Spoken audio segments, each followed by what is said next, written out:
ব্যাস এইভাবে 3 দিন কেটে যাওয়ার পর সেদিনকে আমরা রান্না করেছিলাম দেশি মুরগির মাংস। আচ্ছা, দেশি মুরগির মাংস খেতে তোমরা কে কে ভালোবাসো বলো তো? আর চিকেনের সাথে বানিয়েছিলাম আমডাল আর পটল ভাজা।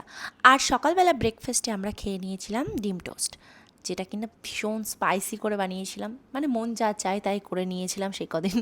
এই আর কি ব্যাপার। দেখো রান্নাবান্না সব কমপ্লিট হয়ে গেছিলো, দুপুরের খাওয়া দাওয়া কমপ্লিট। তারপরে আমরা দুপুরে একটু ঘুমটুম দিয়ে ভিডিও এডিট ফেডিট করে সন্ধেবেলা আমরা চলে এসেছিলাম একটা দারুণ জিনিস বানাতে, যেটা আমার পার্সোনালি খুব ফেভারিট। সেটা হলো একদম ক্যাফে স্টাইলে একটা কর্ন চিজ স্যান্ডউইচ। চিজও ছিল, সাথে দেখলাম মিওনিজও আছে, কর্নও আছে, তাই বানিয়ে ফেললাম এই সুন্দর স্যান্ডউইচটা।